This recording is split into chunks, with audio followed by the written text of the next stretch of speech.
teman-teman, jumpa lagi dengan saya, Sang Pemburu. Dalam video kali ini saya ingin menjawab pertanyaan dari salah satu subscriber ya, yang kemarin ada yang sempat menanyakan mengenai Bang, gimana sih cara ngebersihin kolam bekas pemijahan. Jadi yang dimaksud dari teman kita itu adalah cara membersihkan bekas dari kolam pemijahan ikan lele ya. Jadi biasanya kalau kolam bekas pemijahan kan warnanya agak keruh seperti ini teman ya. Di dalam video kali ini saya akan coba jelaskan mengenai tentang bagaimana cara mensterilkan kolam untuk bekas pemijahan ikan lele ya. Simak video ini dari awal sampai akhir supaya teman-teman paham apa saja yang saya jelaskan dalam video ini ya. Biasanya saya menjelaskan tidak hanya satu tema saja teman ya. Oke, kembali ke topik teman ya. Gimana cara membersihin kolam yang bekas pemijahan. Jadi untuk saya sendiri pribadi teman ya, selama saya praktekkan selama ini, saya biasanya membersihkan kolam bekas pemijahan itu dengan yang pertama adalah dengan sikat ya teman ya.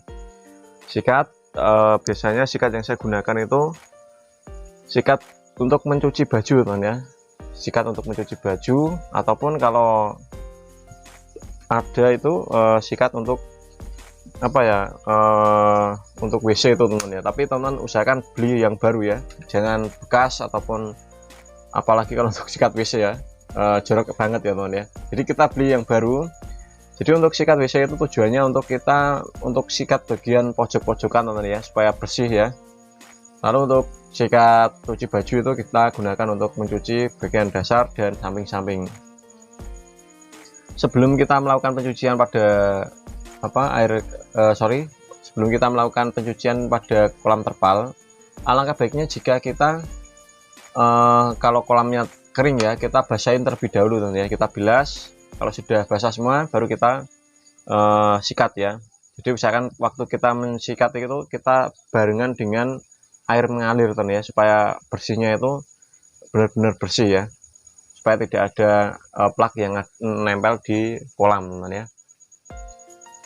Lalu jika teman bertanya mengenai maksudnya itu kolam bekas pemijahan itu ada yang bonor misalnya, jika teman mengalihkan pembicaraan seperti itu. Cara ngebersihin telur yang bonor bekas pemijahan dan banyak sekali bibit atau larva yang sudah menetas, caranya cukup gampang teman ya. Menurut saya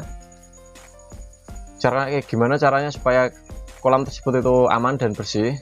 Yang pertama, selesai larva tersebut menetas, usahakan teman langsung airnya diganti ya, diganti kurang lebih sekitar 80% teman ya. Dan jika teman bertanya itu nggak khawatir Bang, larvanya itu ikut kebuang atau gimana? Sebenarnya untuk larva itu ada caranya teman ya, supaya larvanya itu tidak ikut kebuang saat kita menguras kolam.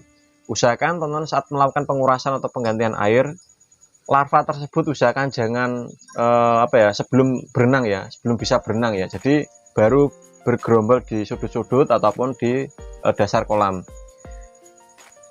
Waktu yang tepat untuk melakukan penggantian air yaitu adalah pagi ataupun sore hari ya.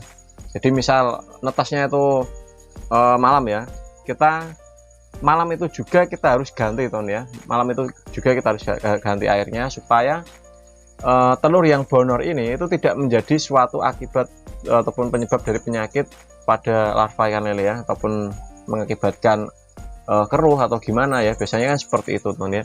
Jadi kita kuras sekitar 80% ya. Kita isi dengan air yang baru ataupun dengan air tampungan itu lebih bagus ya. Tapi usahakan dengan air yang jernih, tidak ada air yang berwarna hijau teman ya. Air yang jernih, karena untuk larva ikan lele kita membutuhkan air yang benar-benar jernih ya. Untuk air baru tidak apa-apa. Jika teman bertanya untuk air baru gimana Bang, air baru tidak apa-apa teman ya. Jadi lalu yang berikutnya teman harus lakukan itu apa? Setelah teman melakukan penggantian air, teman bisa menambahkan obat ya. Biasanya saya itu menggunakan obat-obatan untuk membersihkan bonor ya, telur yang bonor itu saya menggunakan obat prolis ataupun catfish teman ya. catfish tujuannya supaya mencegah dari pertumbuhan lumut teman ya, itu yang pertama. Yang kedua, bisa mempertahankan kualitas air itu tetap jernih ya, jadi tidak cepat keruh teman ya. Lalu untuk prolis itu biasanya saya gunakan untuk apa ya, untuk telur yang bonor itu tadi, supaya dia terurai ya, terurai dan menjadi makanan-makanan pada larva ya, biasanya menjadi suatu plankton ataupun yang lain ya. Pokoknya dia akan terurai kalau kita menggunakan prolis teman ya. Lalu setelah teman mengganti airnya, dan pasti ada teman yang bingung ya, cara menggantinya gimana bang? Cukup mudah sekali teman ya, cukup dia teman ada mesin pompa, gunakanlah mesin pompa ya, mesin pompa, lalu kita kasihlah jaring kasa berwarna hijau teman ya, jaring kasa. Teman bisa cek di toko online, jaring kasa berwarna hijau itu kita gunakan sebagai media pemfilter lah, ataupun ya tidak filter lah istilahnya, itu menyaring supaya larvanya itu tidak kebuang ya. Kita gunakan mesin pompa dengan daya yang sedang saja, jangan terlalu besar dan jangan juga terlalu kecil ya. Kalau tidak ada mesin pompa, kita bisa menggunakan selang yang agak besar, itu kita bisa teman ya, itu malah lebih hemat energi ya. Lalu kita gunakan saja dan kita celupkan ke kolam, lalu kita buang ya, seperti itu, tidak ada hal-hal yang khusus ya. Dan saya harap teman-teman yang saya jelaskan, teman-teman saya harap paham ya. Dan jika kita membahas mengenai tentang cara mencuci terpal yang saya jelaskan yang pertama tadi ya, cara mencuci terpal yaitu adalah kita bisa membilas kolam terpal dengan sikat ya, sikat cuci baju ya.